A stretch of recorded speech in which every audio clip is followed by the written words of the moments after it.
Got the potassium level back, 12.2.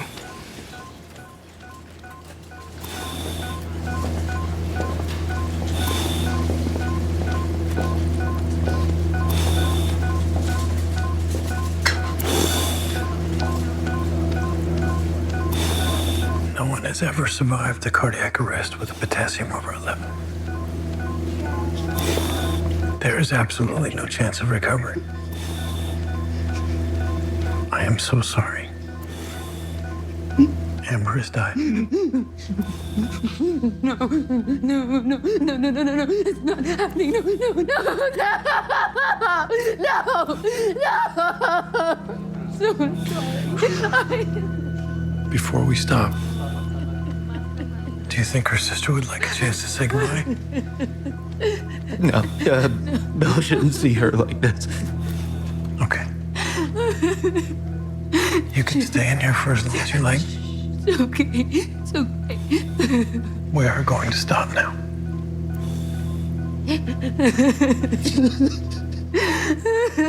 Resuscitation efforts discontinued, 1451.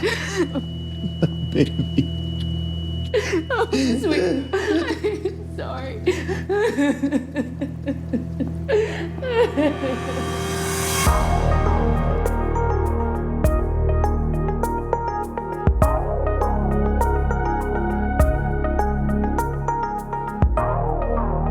Hello, all. Welcome back to What's On Tonight, a podcast with elaborate, quirky, and unpredictable conversations about TV, movies, and more. I'm Becky. And I'm Mandy. Tonight, we are covering The Pitt, Season 1, Episode 8, titled 2 o'clock p.m. Please note, this is a spoiler-filled podcast. So if you haven't watched the episode yet and don't want to be spoiled, come back and check us out after you've finished watching. Episode 8 was written by Joe Sachs, who also co-wrote Episode 3, titled 9 a.m., and directed by Amanda Marsalis, who also directed Episode 4, titled 10 a.m. Mandy, would you like to read the synopsis for us? I would love nothing better. Robbie cares for an elderly patient who is related to Pittsburgh's past. The team tries to revive a young drowning victim. All right, so yay or nay? I say yay for sure. I give this 5 cut off fingertips out of 5. Ugh. It's a heartbreaking episode, but just perfect. Yeah, yay for me. I don't have a nay yet for this entire series. This was another stellar episode. Really did a lot, moving the plot along. Very sad, very hard to watch, but really good. Yeah. Well, we can jump right into the episode itself. We start with Dr. Collins in the restroom trying to pull herself together. Oh my gosh, that broke my heart watching her going through that. We talked a lot last week about women and how we pull up our bootstraps and go straight back to work. And that's exactly what she did. And that was very hard to watch. I do want to ask you, I tried to see both times when watching the episode. Did you notice, were there any signs of life on the ultrasound? I tried to see if I could tell anything from that. I couldn't tell anything. It didn't look like it, but I don't know that that is really definitive either. Especially early on, I don't know much about ultrasound, only just from having my 2 kids. But the earlier on it is, the longer it usually would take them to find a heartbeat anyway. She got, Robbie walked in on her almost immediately. So yeah. I don't know if what they were showing was that there was no heartbeat or if it was just she didn't have a chance to really. Okay. I just didn't know if I missed something. No, I thought the same thing. I was double checking for it the second time I watched, and I couldn't tell one way or the other because this show loves to keep you tortured about things like this. So I still say the jury's out. We still don't know for sure. I'm hoping there's still a chance. Me too. And if they're not, I wish they would just let us know so I can just get on with the grieving. The show just loves to break my heart. Oh, it broke my heart several times tonight or during this episode. Yeah. So when she goes on to treat Rocco, I got to say that finger procedure was one of the coolest things I've ever seen. And I smiled the whole way through it, knowing you were cussing me out. You're a ghoul. That was super cool. I liked the chemistry between the two of them. I'm certain it probably won't amount to anything, but I thought he was a cool patient. I liked that he seemed to have genuine concern for her when he was just like, "Are you okay?" You could tell he really meant that. And I hope they end up on a date, but it probably won't amount to anything. And I also like with Rocco how they highlighted him going to trade school and that got some airtime because I mean those are honorable, much needed professions. And I was just kind of glad that they gave him a chance to talk about what he did. Yeah, that was really cool for me, having a kid getting ready, one just getting out of college who is struggling to find work in the field that she got her degree in, and one that's getting ready to go into college this in the fall. So I loved that they showed this guy and they allowed him to not only be someone who is working in a trade, but also showing that he has dreams and ambitions outside of that trade, that he is using that trade to get himself educated for what he really wants to do down the road. I love that. I love that they talked about education. I love that they talked about the different paths that you can go to in education. I felt really great about that. I loved that they brought that up. Yeah. Sticking with Collins, Robbie, obviously seeing her doing the ultrasound, and I'm quite certain he was very curious. The further we get into it, the less I think he's the father of her baby. See, I'm leaning back more towards it this week. Several times throughout the episode, he kept trying to grab a right time to pull her aside and ask her about it. And now I'm leaning more back towards they are secretly together outside of the hospital. It's quite possible that who knows with this show. The look on his face when he saw her doing the ultrasound didn't look like, I don't know if I can explain it well. His expression didn't look like, oh my gosh, we had sex. Is she pregnant? Kind of look. It just, I don't know. It was more like a friend. What's going on here? Is she okay? That's the vibe I got from it, but I don't know. We'll see. Because I got the opposite. To me, it was more like he definitely looked like, holy crap, did I see her doing what I thought I saw her doing? And he seemed much more invested in it than just as a friend. I don't know. We'll just have to see. Come on, people. Tell us what's going on with that baby. But also, can we just talk about how everybody hits on Collins? Well, good Lord, look at her. She's gorgeous. She is a beautiful, beautiful woman. She really is. It's funny to me that she is so guarded about men. The men are like, what's up? She's catnip to them, man. She sure is. And I don't blame them. She is beautiful and smart and kind and compassionate and all of that stuff. I loved that he complimented her on what a great teacher she was, although I'm sure that was hurtful to her because she wants to be a mom. I know. I need her to have a happy moment. I hope. Yeah. Yeah. I need all of them to have a happy moment. For sure. So moving on from Collins to my favorite patient of the episode, Mr. Willie Alexander, who's come in because he's having some heart opportunities. I love him. He was just cool and fun, but light and so smart. And I love the way when he was talking about his own heart rate and things like that, the look on all of the doctors' faces that were working on him. They're like, were you a doctor? And they're trying to piece it all together. And then when the son shows up and tells the full story, which we'll get to in a minute, I thought that was a cool patient, a cool procedure.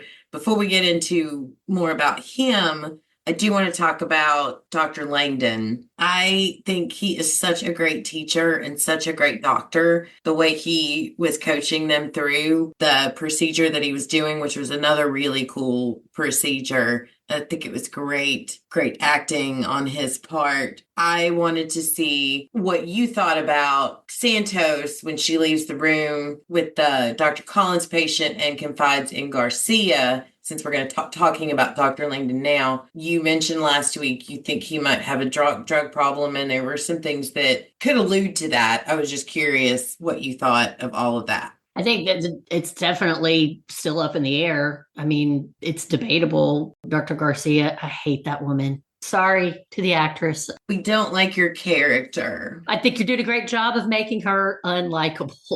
But when she was laying out her case for why she thought that it might be, it absolutely sounds plausible. I no longer feel like she's just out to get him for some reason. But I think much like everything else in this show, they are deliberately leaving it ambiguous As Blanche Devereaux said once when she was talking about a good storyteller, she leaves it deliberately ambiguous so that the reader can glean from it what they will. The writers of the show are doing that as well. They're leading us down a lot of rabbit holes that may or may not be anything in the end. Yeah. So I don't know. I'm curious to see. I mean, he doesn't act like he is impaired. That was what Garcia Not at said all. at one point. He doesn't seem impaired. There have been times where looking back over other episodes that he seems jittery, but like he points out later in the episode about how often emergency room doctors get interrupted. And the ADHD comment he made to Mohan. Right. And that, the reason that they're so good at their job, which is funny because I've said the same thing about the reason I'm good at what I do is because I'm constantly getting interrupted and have to jump back in. And he said that they all have ADHD and they get bored doing anything else. So, I don't know that his jitteriness is drug induced or if it's just that he's a thrill junkie because he's a doctor. Yeah.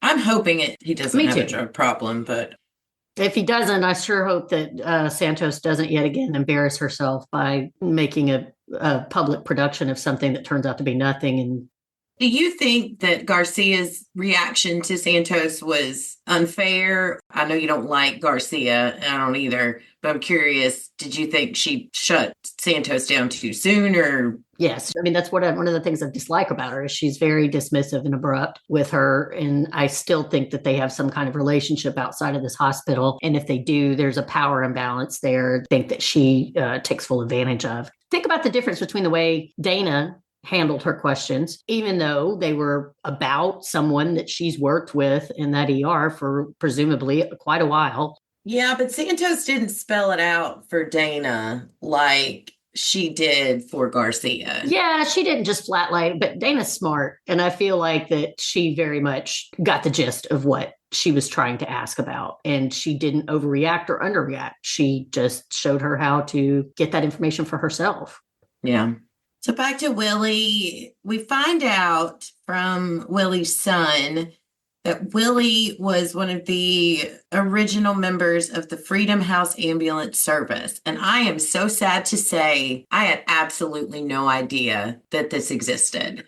And I appreciate the producers and writers of the show, especially during Black History Month and a time when people are trying to stifle Black history. I'm so glad they highlighted this. So if you don't mind, I'm going to take just a second to read some stuff I found about it.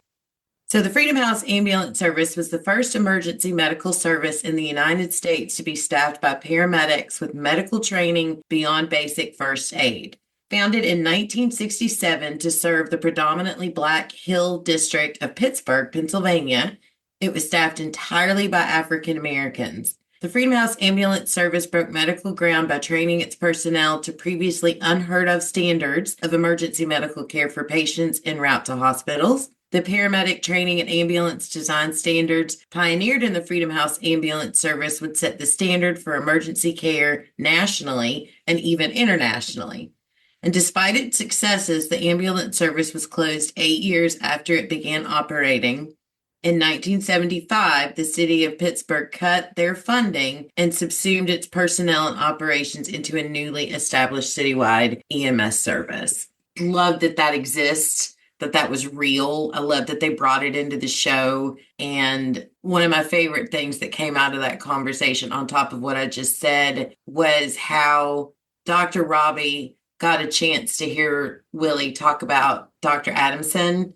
I feel like that was very therapeutic for him to be able to do that, especially on the day he normally shuts down. Mm-hmm. Yeah. So I didn't know about the Freedom House either. And that was amazing. I love history. I really loved that they brought that to the fore. As you said, there are people trying to whitewash our history and take us backwards into a time when the only stories being told were those of white America. I went to the Wikipedia page and read up as much about it as I could, but I'm going to. Something I want to point out is the Freedom House was disbanded largely because of racism. Mm-hmm. It's very obvious that the mayor of Pittsburgh at the time did not like the service being around for a lot of reasons. Some of it having to do with him wanting to have that more under the control of the police department, which was predominantly white, but also just flat out racism.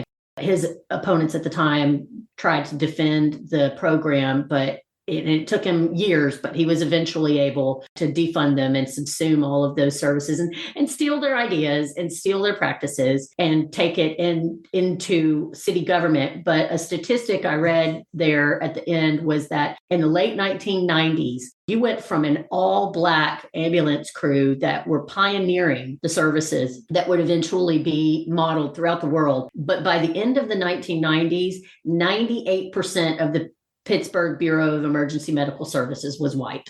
Mm-hmm. That is shameful, shameful. History is amazing because it's crazy when you look, especially, I never was that interested in American history until very recently when I realized that, oh my God, we're still living it. And I needed to know more about the very recent past to understand what we were going through now. I did not realize not only that it was pioneered by Black Americans, but that the ambulance services in general were such a new industry. But it made a lot of sense because I know I've told you this a million times. When I was a child, my aunt, they didn't have more than, they worked really hard, but they didn't have, they both had GEDs, my aunt and uncle that raised me. They opened an ambulance service. And I'm sure that it was because, after learning more about this, it was because that was a new booming industry where you could have people who didn't necessarily, you weren't required to have any kind of higher education or medical degree, that you could get medical training to do emergency services throughout the country. So I think I have to thank them for that, for, they didn't keep the business long, but it was a formative part of my youth. And I'm sure that it probably was an industry that boomed all over the country once they started making news throughout the world and throughout the country. I'm sure that that's probably why they had ambulance services popping up all over the place with people starting their own businesses. So thanks to them. Yeah, very cool. Anything else about Sweet Willie and his history lesson, or anything else about the procedures or anything? No, man, I could go on forever about that because it really was just great. I just enjoyed, among all of the horror and tragedy of this episode, I just really loved that they gave us that inspiring moment. And I just can't wait to learn more about that. It's very, very cool. All right, so we will segue into the two extremely sad, heartbreaking stories of the episode. And we'll start with Miss Sweet Amber Phillips, the drowning victim. I applaud this show for the way they can tell a story and the way these actors suck you in to the point where I felt the exhaustion Whitaker and King were feeling of doing those chest compressions over and over again. I felt the anguish on the nurses' faces and on, Dr. Robbie's face when they knew that this was not going to end well. I felt the anguish of the mom sitting there next to her daughter asking these questions. I felt her anxiety of, are you doing everything you can? And trying to tell her kid, you're going to be okay. I felt all of that. I felt the sadness when Dr. King had to sit there with her sister, and such a great job of acting by everyone on that story. And I applaud Noah Wiley for bringing Dr. Robbie's such brilliance at dealing with a family going through a devastating thing and delivering that blow that he had to deliver so calmly and gently, saying there's nothing else we can do. We're going to stop now, and declaring that young girl dead. Oh, that whole... Now, there's anybody with children struggles to really put into words how hard it is to watch something like that. It's scripted, but it's just the worst nightmare of every parent on the planet. I have a pool, as you know, and it scares me. My kids are older now, but I worry about my dogs because we don't have one of those hard covers. So I can't ever leave the house without my dogs being locked in a crate because I'm so worried that they're going to fall through. I can't imagine how anxious I would have been if my kids were really small when we had that. We would have absolutely had a hardcover. But even that, accidents happen. And you just think about that poor grandmother I wonder if they're going to be in future episodes, if we're going to see the fallout of how the parents are going to deal with the grandmother, since she was the one that was supposed to be watching them, which of course we know it can happen to anyone. Kids are quick, like from the minute they start walking. You can't always protect them from every single thing, but logic doesn't always play out when you're dealing with something like that. So I wonder if we're going to see the parents express any kind of anger at the grandmother. I wonder how, if the other daughter, Ella. we find out Amber was rescuing her from the pool when she drowned, if we're going to see any impact when she finds out her sister has passed, the way that Dr. King sat with her and told her to tell the bear everything that she wanted to say to her sister. And she had to be thinking of her own sister. Oh, you could see it all over her face. I think about when she first jumped up and ran out of the room, I was like, she's not going to be able to stay focused on the job. But when she came back with that bear and I realized what she was doing, I have no doubt that at some point in her life, she's not necessarily, maybe not about death, but she's done something like that with her sister to make her sister feel comfortable if she can't be there or something like that. And she's taking that knowledge and using it to help this little girl. And I hope Taylor Dearden gets an Emmy nomination for her acting. They usually do it, episodes are submitted. I hope someone submits her for an Emmy nomination for this episode because she was absolutely brilliant. Oh, she should. There's like 3 episodes, I think, that I would put her up against anybody. It's so interesting because, as we've talked about a lot, she's probably on the neurodivergent spectrum somehow. And for a group of people who are often portrayed as being emotionless or unemotional or robotic because they process their emotions differently. It's amazing how she seems to be one of the staff that is, even though emotion is uncomfortable to her, you can tell high anxiety moments are very difficult for her. She seems to have more emotional intelligence than almost anybody else on the staff. Like these just quiet moments where she knows, maybe the better way to put it is that she knows how she is good at helping people learn to process their emotions in very difficult times. Yeah. And I hope they talk more about that. If they ever do get into a storyline where they acknowledge that she's neurodivergent and they talk about how did she get to be so good at that? Because I know people who have gone on to be brilliant, have amazing careers, and just be absolutely brilliant human beings that start out as children having a lot of difficulty with communication. But through therapies, they've sometimes, like her, they end up being some of the most emotionally intelligent people in the room. And I don't know, I hope that at some point they have some, because right now with our public school system, especially, a lot of those types of services are under threat of being eliminated. Yeah. So I hope at some point they explore a storyline to show how Dr. King got to be so exceptional at living around her neurodiversity, if that is what's going on. Yeah. I just want to say before we move on, I made a note here. Every person's face in that room showed the pure sadness and emotion of what they already knew. That girl was gone. And it makes you think that ERs, emergency departments, emergency rooms see this kind of thing every day, and it's a part of their professional lives. But even they aren't made of steel, and cases like this get to them just like they do for us. That just really made me think about what these professionals deal with on a daily basis, and how in an emergency room, you don't have time. Like you said, they're getting pulled from place to place to place. They made a point to tell us that. Well, you have to, move on. And they moved on from the death of this poor young girl to the next storyline I want to jump into, unless you have anything else you want to add about Amber, is the Nick storyline. So anything else you want to say there? No, just that I think that this show just is great at showing you that being in the emergency room is often just a day full of just trauma after trauma after trauma that you have to absorb because that's your job. And, I think I understand better why so many people have mental health struggles in that field, because how could you not? Yeah.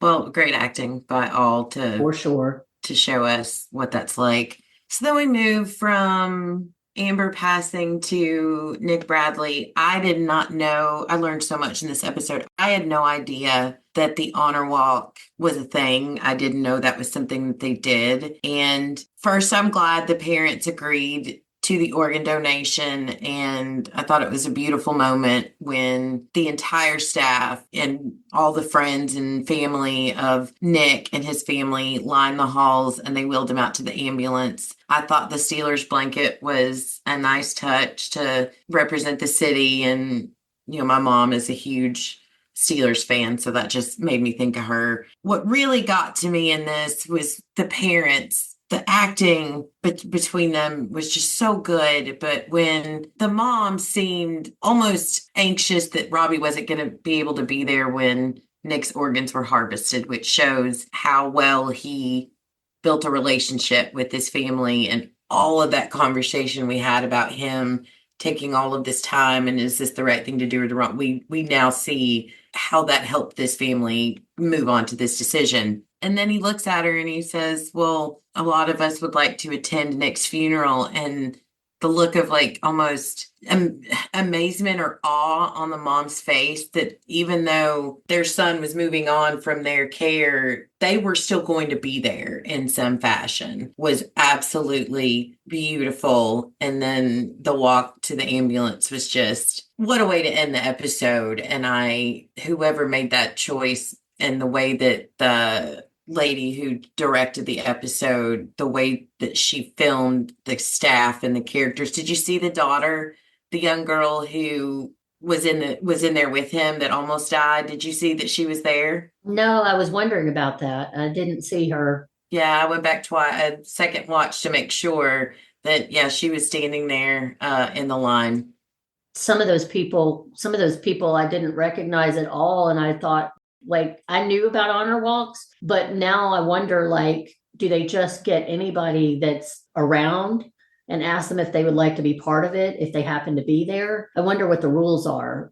If I would imagine if I were there and I saw something like that happen, like the loss of a life that age, it's always a tragedy. And somebody that young and in that way, it is a tragedy. And for the parent to have to go within a short span of time from acknowledging, the reality that their child is gone to now that child's body is going to be taken and their organs are going to be harvested because this is a choice that they made. And you have to come to terms with honoring that. I mean, I would want to be part of it, whether I was just there because I had a kidney stone or what have you. If I were there, I would very much be honored to stand witness to somebody's sacrifice like that. Absolutely. Because I just noticed there were a lot of people in there that they didn't look like they were staff. So I was wondering, like, do they just ask anybody who happens to be around? Do they want to be part of it? But just watching people, how like in the last episode, we had that great human moment where the Nepali lady and the guy that rescued her had their moment of, it was like that. It was this, you just see these people that you may never see again in the show, have no idea really who they are. But not only were they there, but they were reaching out and patting the parents on the arm and touching them and making connection with them, because it is just such a human tragedy. And it just is an equalizer, you don't, whatever your politics are, whatever your religion is, your race, whatever, when you see something like that, I think the overwhelming majority of us just want to do something to comfort in any way, shape, or form that we can. I don't know, that killed me, but it also was beautiful and inspiring at the same time. One of the fan pages that we follow posted a really great article from TV Insider. And I'm not going to read the whole article, but every article I'm referencing will be posted in the show notes. So you can just click on any of those links and get the full article. But I did find this very interesting. And a lot of it goes along with what you just said on the honor walk. So here's a quote from Noah Wiley on the honor walk. He said, "We watched a lot of footage on honor walks," Wiley, who also serves as an executive producer, tells Insider TV. "Honor walks are pretty spectacular to behold. The concept of organ donation is such an interesting one to delve into in real time because these decisions often have to be made very quickly because of the timeliness of needing to get organs harvested in order to get them procured and transported. You're talking about having to make the most difficult and painful decisions so fast. And Wiley also notes it was also a really good and gut-wrenching way to extend the fentanyl tragedy storyline even farther to try to find some aspects of meaning and value in the tragedy, in that even though they're going to lose their son is going to make it possible for 18 other people to maybe not have similar fates. The honor walk sort of underscores the tragedy, but also the heroism and bravery of the decision and the humanity of how this boy's eyes, liver, lungs, and other organs are going into other people. This is the part that really got me. We can be interchanged like that. You get underneath the surface of our skin color. I can have your heart. You can have my kidney. We can exchange these things and survive them. I think that's an incredible thesis to underscore. You want to talk about our differences all day long. We can save each other's lives on the most biological level, but we can't seem to do it on a practical level. And the rest of the article is great, but I really wanted to highlight the amount of research that went into it, but that profound statement about how our lives are interchangeable and we can save each other on a biological level, but not on a practical level, because it just speaks to so much of what's happening in this world right now. So I thought it was worth reading. Yeah, I tell you what, Becky, I was going to say this to the end to tell you that, believe it or not, Noah Wiley has sent me a friend request on Facebook, and I am certain that it is 100% legit. And I wasn't sure if I was going to accept it, but now that I know what a brilliant soul he is, no, I'm Do you just kidding. understand why I love him? That is amazing. This show absolutely gives me a better appreciation for him as an actor, a producer, a director, a writer, because I think he contributes to the writing as well. I think his hand is kind of in all of this, and I definitely do think that he is brilliant. This is a great, great show. It's very different. It's not my forte, which I've said I know a million times, but it's genuinely just not like anything I've ever really invested a lot of time in before. I'm blown away every single week. I can't imagine anybody saying anything bad about this show. I can't either. Something before we move on, though. Okay. This is going to be tough to get out. You were talking about how they were panicked almost for Dr. Robbie to no longer be part of their son's care or be there when his organs are harvested.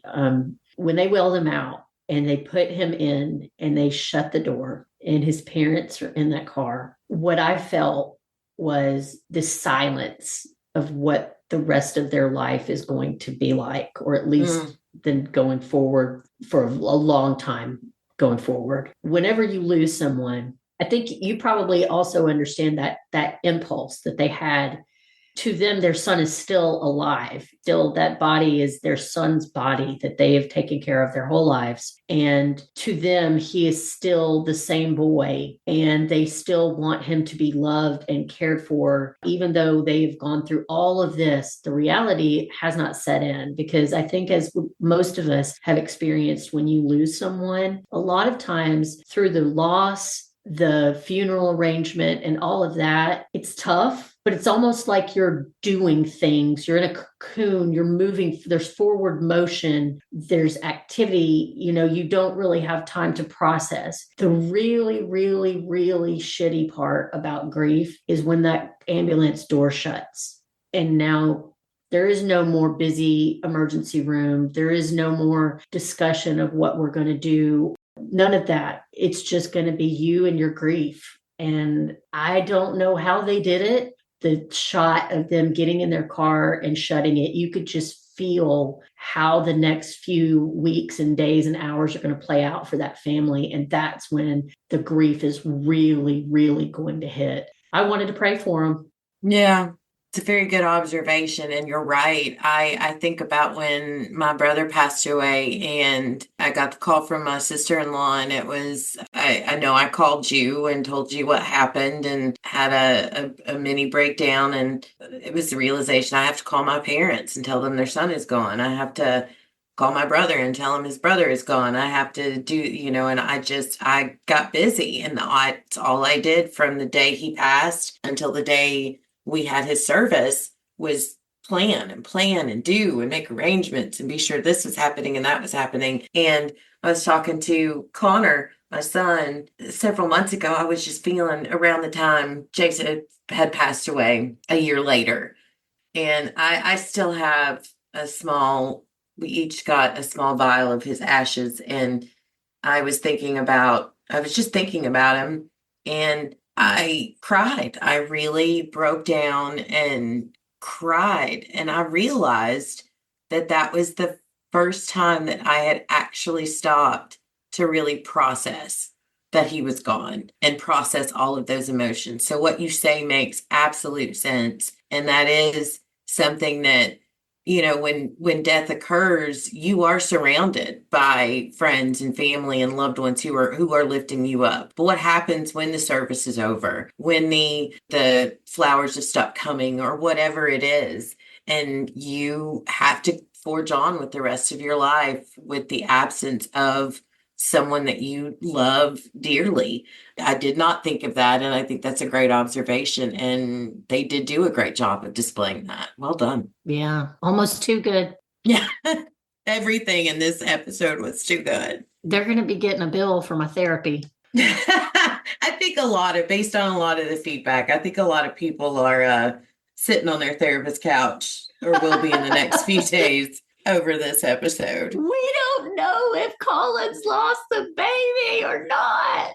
And I'll bet you every therapist is like, I don't know either. As we've discussed, my therapist watches the show, so I don't know if she's listening to the pod or not. But Tiffany, if you are, we're going to be bringing this one up. Mandy's coming. Yeah. All right. Well, let's move on. If you're ready to move on to chart notes, is there anything else about the previous mentioned stuff you want to add? Oh, no, man. I feel like this is like that part in Hamilton where he says, can we get back to politics after they've been talking about his son dying? Please. Louie's back. Louie. Bless his heart. My brother was an alcoholic and it's a horrible disease and I hate seeing anyone suffer from it. And you would be surprised at how many people it affects, people close to you that you don't even know are going through it. So my heart goes out to Louis for the fact that he's suffering from something like that. But I do love the way the doctors, it's like your friend went out and got drunk one night and comes home stumbling drunk and you've got to take care of them. That's how it felt. Yeah, they're so non-judgmental. Yeah. I liked the back and forth between Louis and the doctors. It was nice to see him again. Yeah, you'd like to think that a guy like that seems to be a genuinely sweet person who just has a disease that's out of control, that if he's a regular flyer there, that they treat him with dignity and care and even, joke around with him and have seemingly no judgment about the fact that he's in there all the time for his alcoholism. No, it is. I enjoy that too. I like old Louie. So, Javati, I want to talk a minute about Javati. She did so good with the stomach patient that was her mother's patient. Santos Law, her and Garcia felt to me like they were being bullies or playing a joke on Javati by leaving her with this, as Garcia put it, I think, out of control stomach patient or whatever. It really annoyed me, but I'm so glad that even though I had to look away, the second she looked at that woman's foot and saw two little pricks, I knew some kind of bug or spider was coming. And I looked away when she pulled it out of her shoe. I didn't, but I'm so glad she had that moment. And then when her mom comes down and Javati's like, no, I figured it out. I'm good, Mom. But I loved her figuring it out, fixing the patient and being able to do it, especially that it was her mom's patient, and a big middle finger to Santos and Garcia too. I thought her mom looked proud of her at the end. I thought when she was tough, pretty clearly what's between them is that she's been, or at least that's the strong indication you get from the script or from the storyline so far, is that the problem is that her mother has put really, really high expectations on her daughter. My friend Zara and I, Zara's from Iran, and we were talking about this show actually, and I was talking about how cool it was. Like I mentioned last week, that they had 3 different women from the Indian subcontinent that were all just actors in that scene. And you just don't see that a lot. And she pointed out to me that something that most Americans don't understand is how much pressure parents in those cultures traditionally put on their children to be high achievers. And there's, a lot of stuff that's been written over the years about why in immigrant communities in general, that's true. And a lot of it having to do with you having to be 10 times better than the average white guy here in America to get ahead. So I think she's tough on her. But I did think there at the end when she told her, no, I've got this and this is what's going on. And it's not what you're saying, it's the bite. She gave her that little smile at the end, which I think for her mom is the equivalent of a big hug and a high five. May not be enough, but it showed that she was proud of her daughter. I just think of like you and Ava. If that were you and Ava, y'all be high-fiving each other. No, you'd have her up on your shoulders, or maybe the other way around because she's a lot taller than you are. I'm the opposite of a tiger mom. Yeah. So that's what I mean when I say it's not this, hoorah, happy mother-daughter moment. I need Santos to stop calling these people by these horrible nicknames that she's got. Yeah, it's a bummer that they clearly have a kind of a tense relationship, and she's probably under a mountain of expectations from her highly successful mom. That's a big difference between me and Ava. I'm not a world-renowned, what is she, internist? What is her mom's specialty? I can't remember. Oh, she's fancy. Yeah, she's a fancy doctor. Yeah, that's an official degree, right? Like it fancy is. Doctor. Yeah, my dad has it. He's the fancy doctor too. No. Now I'm picturing your dad with like a white coat on, but like wearing like a jaunty hat with a feather, a monocle. Yeah, and a monocle. I just cracked myself up with that. Okay. Anyway, yeah, I was proud for her getting that win. That's good for her. Good for her confidence. Bugs don't bother me. That part, I was like nothing. I was like, yes, thank God, a spider bite. 10 million times rather have that than somebody's nasty finger poking through. Give me bone popping through your flesh. Don't give me spiders. Don't give me spiders. We'd make a good doctor between us. We would. But we would have to be hired as one person. She'd be like, I'm going to take all the insect stuff. And I'll be like, give me everything else, bloody. I will say, though, I talk a good game. I love to watch that stuff. But having seen that stuff, some of that stuff in a hospital environment when I was getting my CNA license, I could not do it because the smell. Seeing it is one thing. The smell is another thing. And that is not something I could deal with. So I'm like the dog or the cat who sees the squirrel through the window and it's like, oh yeah, you better back off. But that's because there's a wall between us. Yeah. That's funny. Oh, one of the other things I thought about with that patient when she was screaming and hollering and just basically cussing out anybody that got close to her because she was in so much pain.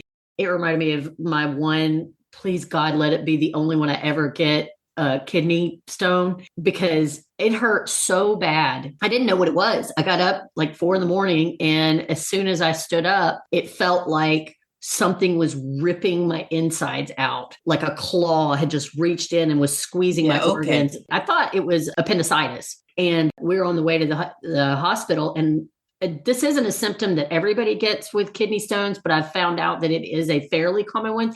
The worst part of it beyond the pain to me was throwing up. And I mean, I could not stop throwing up. And we got to the emergency room and these nurses kept following me around, trying to put a bag in my face. And it was also during COVID. So first I've got this mask on my face. And then secondly, they are following me around with barf bags, admonishing me to throw up into the bag. And I couldn't breathe. And I was in excruciating pain. And I did not want that thing in my face. And God knows what I said to those women, but it was a lot of what that girl was. It was pretty much fuck off.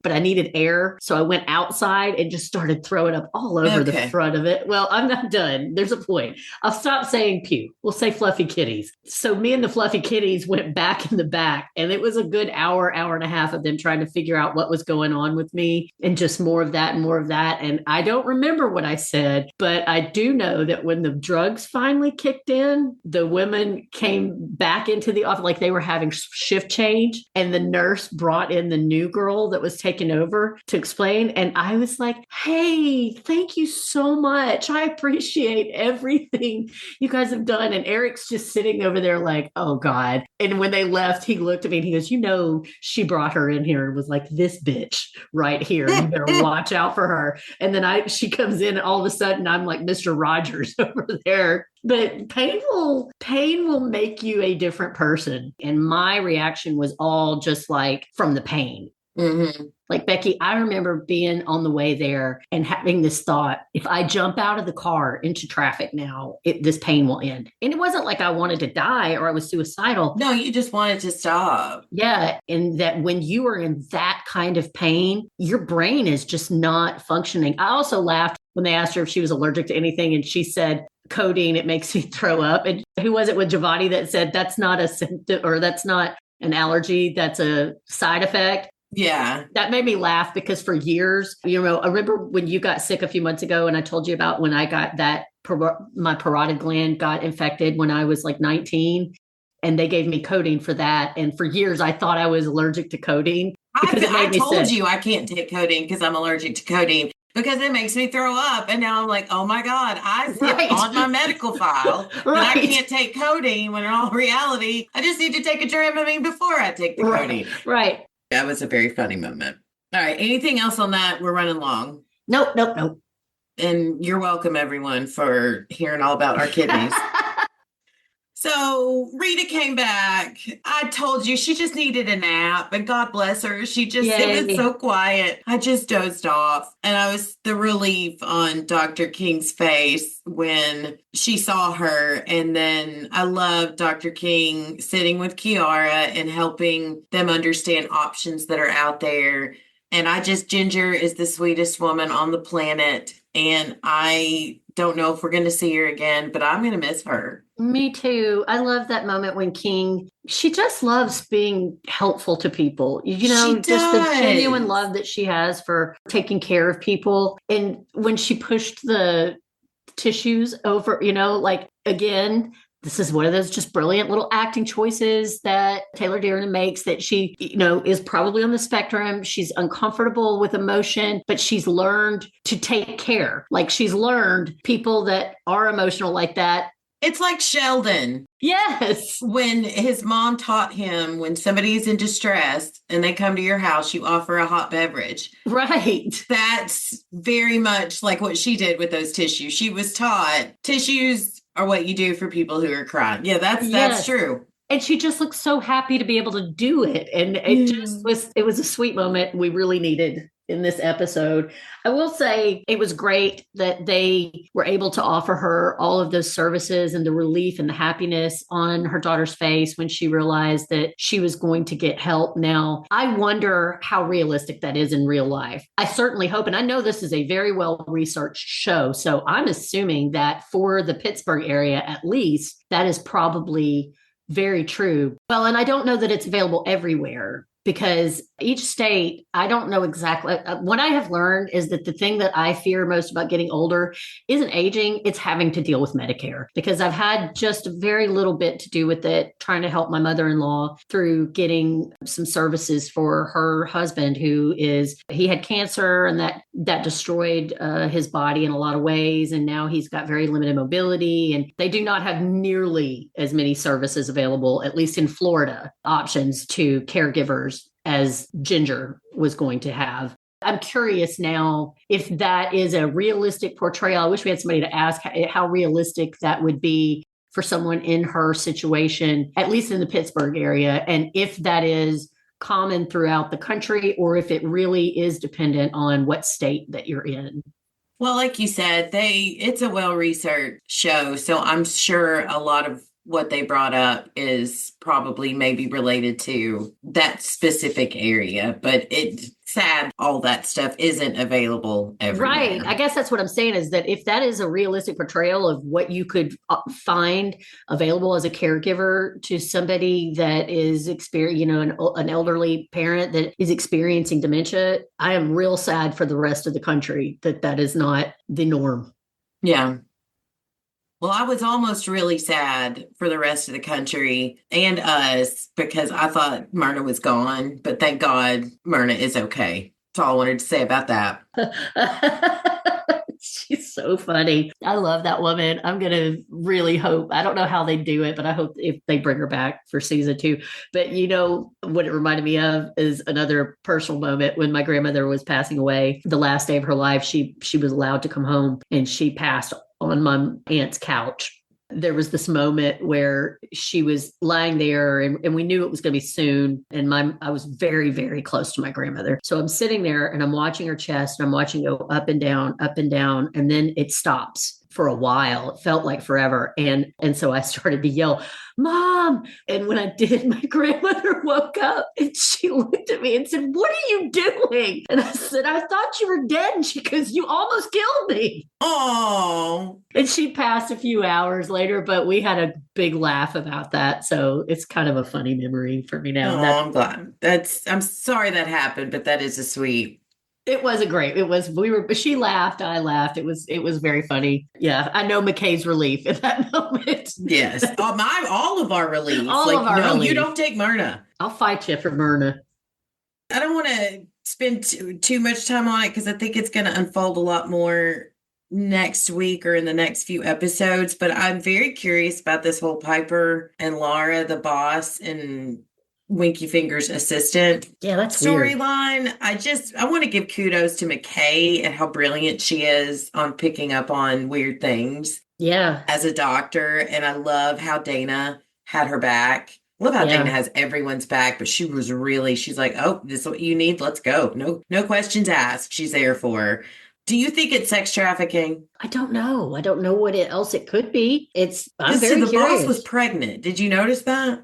Yeah, I did notice that. And I don't know. It's weird. It's a strange one. I really don't know where they're going to go with this. Same. So I didn't want to spend too much time speculating, but I'm very curious. Something was very freaky about it. Oh, yeah, very. So my last chart note, and this is just a nod to the people, the actors and actresses who play the nurses. I'm so glad each patient, you got to see so much more of the nurses. They were highlighted a lot more. I mean, we see a lot of Dana, but you got Mateo when Amber was, the potassium from Amber, Princess when they were dealing with the Sweet Willie, Donnie when they were dealing with the stomach patient, and Perla was kind of in and out of a lot of the rooms. It just was really nice to see them highlighted in so many of these scenes in this episode. The entire cast is amazing, but I was glad to get to see a little bit more of them. Princess is low-key one of my favorites, as the kids say. Yeah. Yeah, she's funny. I love thinking back to that when she was giving Robbie's kid the condom and talking about being at the that moment. It cracked me up. Well, my final thoughts, I wrote, this episode broke me. I sat in front of my TV, wiping tears away for a good 10 minutes, just trying to wrap my head around everything that happened in this episode. I had to really psych myself up to rewatch, to be able to take notes. I could go on for days about this one, and I feel like we have. But since we've gone on long enough, I'm just going to say, well done to the cast, production crew, writers, directors, set design, everyone who works on this show. Every week gets better and better, and the stories told are so real, so raw, and shine such a great light on so many things that this country needs to see. Yeah, what Becky said. Ditto.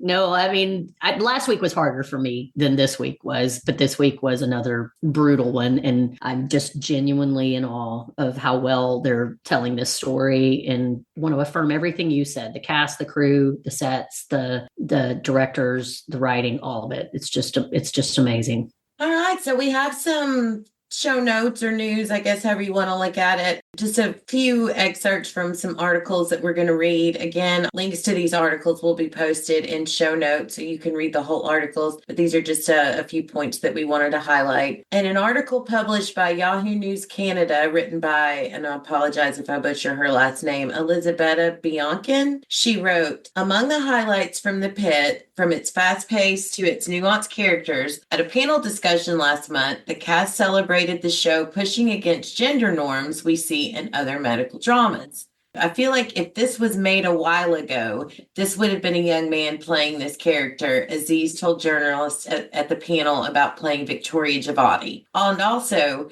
there's so many elements to her that are really pop culture wise quite masculine. Like she has a crush on somebody and she goes for it. And it's embarrassing, but it is what it is. It's so exciting to get to play that. And I've never had a character where I've tried to build references and it's all been boys. Very interesting. Yeah. Not only would she have been a male character, but her mother would have been a father. Yep. Yeah, that's great. So then we've got Issa Briones talking about her character. And Briones added that she feels particularly proud to represent a Filipino woman working in healthcare, making the show more reflective of real life emergency room. We talked about this last week. She said, I feel very proud to be part of a medical show that really showcases the diversity that does exist in the medical field and is often not represented on TV. Briones said, I am Filipino, so many of my friends and family are nurses in the ER field, and I've never seen Filipinos portrayed. She's right. There are a lot of Filipinos in the nursing industry, particularly. And it's just so crazy, she says, because they're one of the biggest populations of medical professionals. And it's so disheartening. I asked to change my last name to represent my background, and they said yes. And I'm so grateful for that. And I get to go home to my aunts, my titas. They're going to be like, that's us. That's us. We see ourselves finally. And I'm so grateful. I love that. Yeah, we clocked that too. Yeah. Good for her for making that point that she wanted to change her character's last name to reflect her heritage, and good for them for listening to her. Yeah. Both sides of that that's really very cool. So another good article, the New York Times posted an article written by Reggie Ugwu on the realness of the show. In an interview, Gimmel and Wells said the aim was to create as authentic a portrayal as possible. Recent changes to the real-world culture surrounding medicine, the decline of primary care, the enduring trauma of the pandemic, the creeping privatization of hospitals lent themselves to a different, more grounded conception of drama. And the fact that the show is on Max, which permits a degree of graphic language and imagery, fake penises, that's not in the article, I said that is not possible on a broadcast network, encouraged a more gloves-off approach to the writing. We wanted to differentiate by not cutting corners on the medicine, Gimmel said, sitting next to Wells during a video call from Los Angeles. The drama is always going to be there in the reality of a place like the emergency department. Wells noted that the realism of the storytelling also helped make the characters more relatable. These are not people who are living a glamorous life and driving a fancy car, he said. These are people who are doing a public service and dedicating themselves to helping people who are really in need. Also mentioned in that article are the number of real-life members of the medical profession who work with the producers, which is not a shock at all of how well-researched it clearly is. Yeah. The medical cases are scripted by the writer and producer Joe Sachs, another ER alumnus who was an emergency room doctor before he began producing television shows. Wow, what a life. Yeah. A team of medical consultants, most of whom actively practice, then write detailed notes and choreography explaining what treatment should be administered and how. On the set, the consultants coach the lead actors through their performances and line delivery, and several of the background actors who appear on screen are actually nurses in real life. That's not a shock to me. Reading that, I was having that thought this week about how they have to be working very closely with medical professionals because the details are just too spot on. Mm-hmm. And the article goes on, there's a lot of prep work involved, much more than I even expected, said Dr. Elizabeth Ferreira, an emergency room doctor in Los Angeles who works as a consultant on the show. What supplies are needed? What prosthetics need to be made? Is there nudity? What should be on the screens and the monitors? There's so many nuances that go into bringing the cases to fruition. A lot of medical dramas out there get flack because they're not realistic. And that was one of the things I loved so much about ER, and understanding now that Sachs was a doctor himself, why I liked so much of that. Yeah, there was drama, but it felt like a real day in an emergency room. And I love it even more with this show. So I just wanted to highlight the work that goes into making that happen, but also the real life medical community is out there saying how accurate it is and how refreshing it is to see that on TV.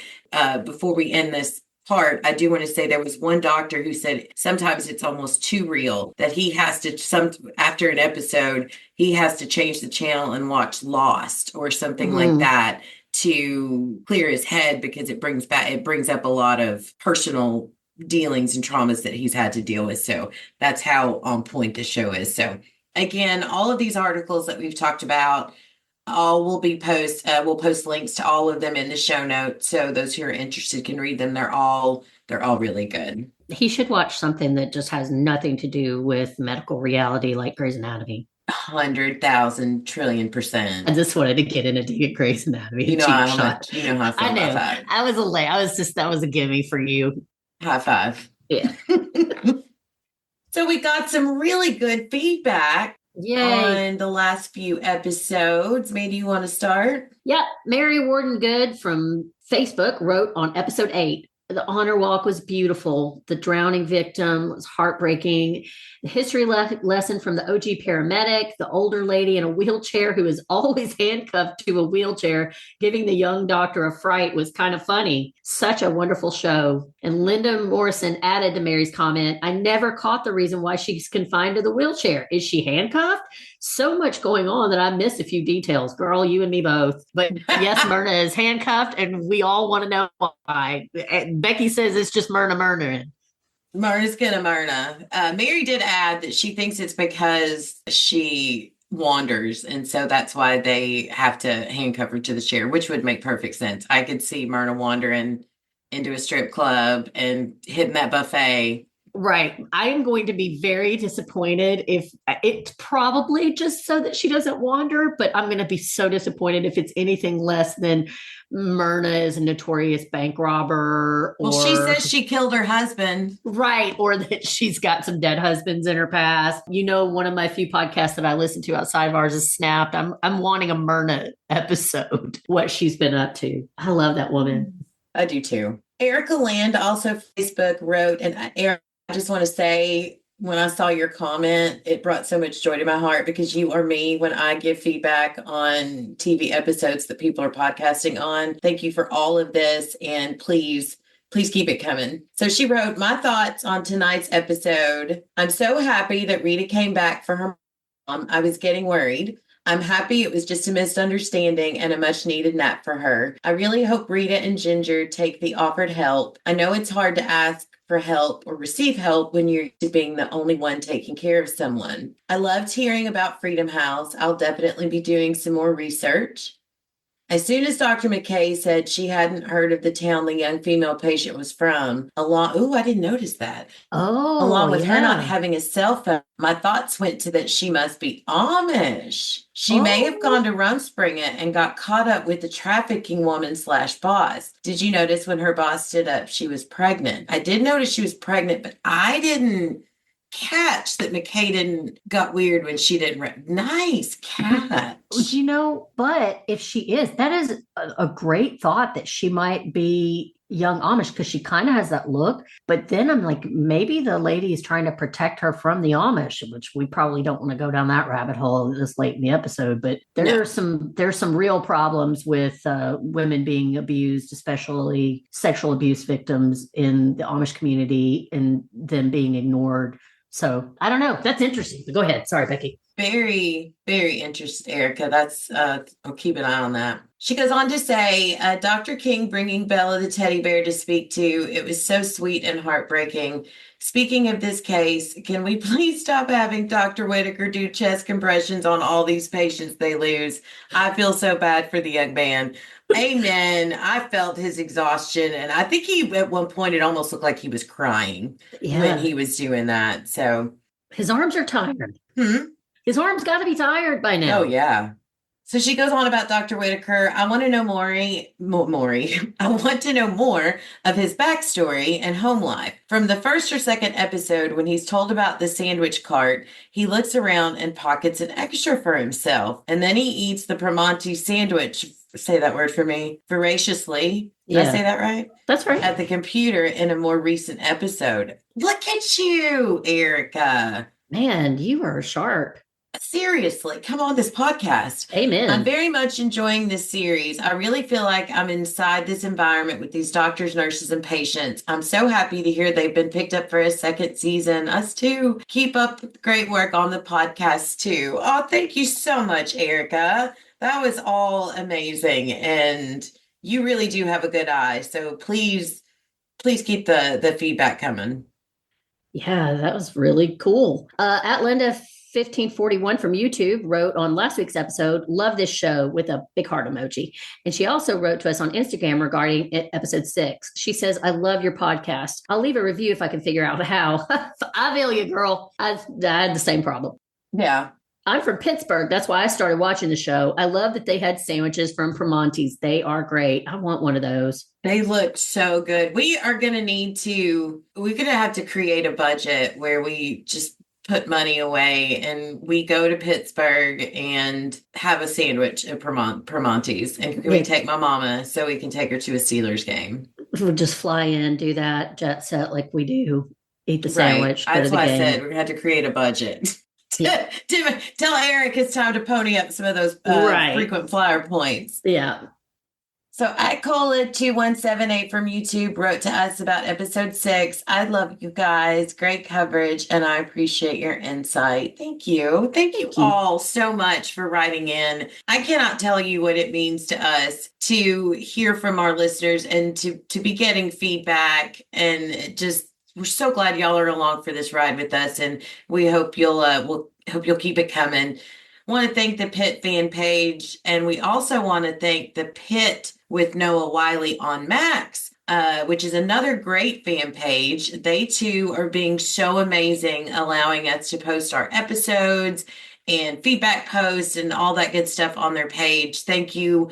You guys are a big reason why we're getting all the new listeners, and we greatly appreciate it. And I will link both pages in our show notes to both fan pages, so please check them both out and give them a like. They both have great content and articles. A lot of the articles we reference come from them.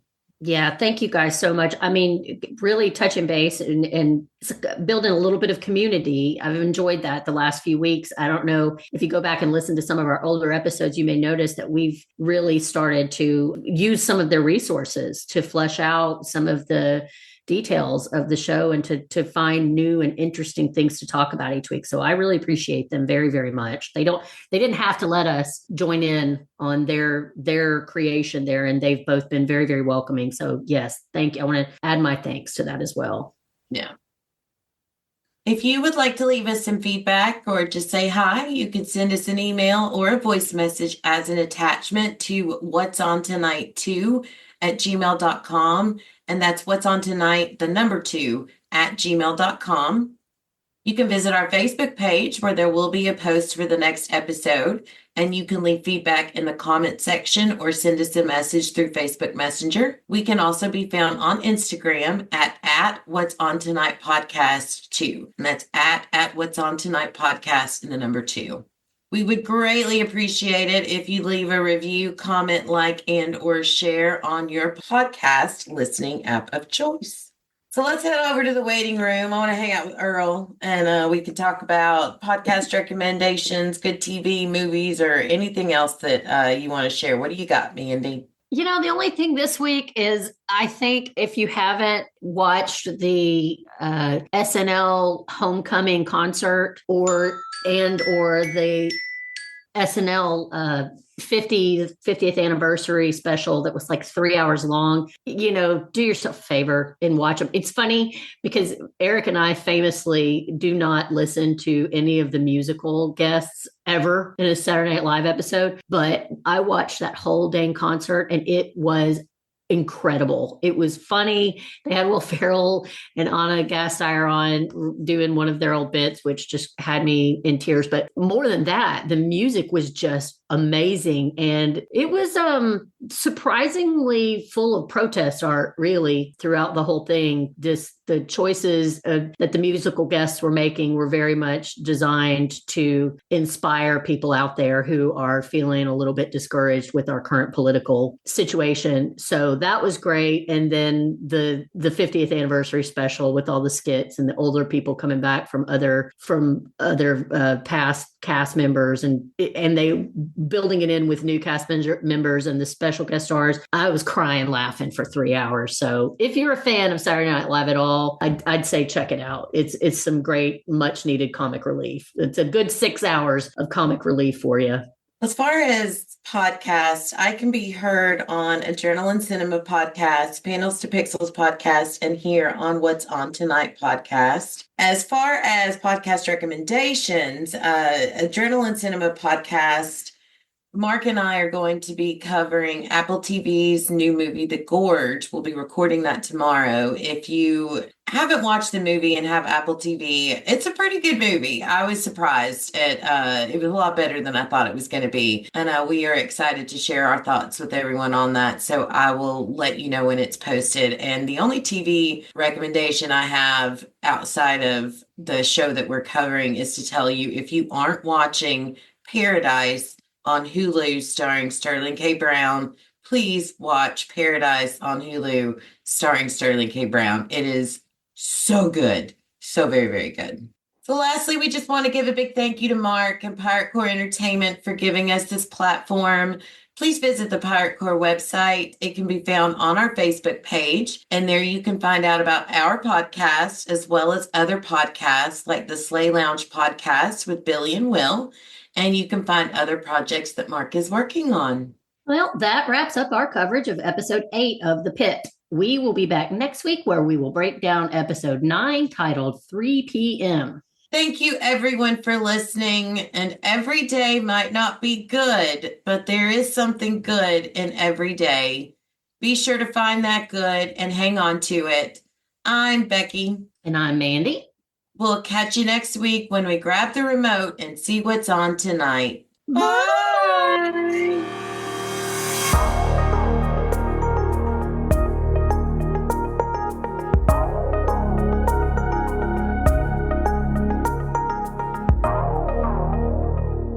Bye, Felicia.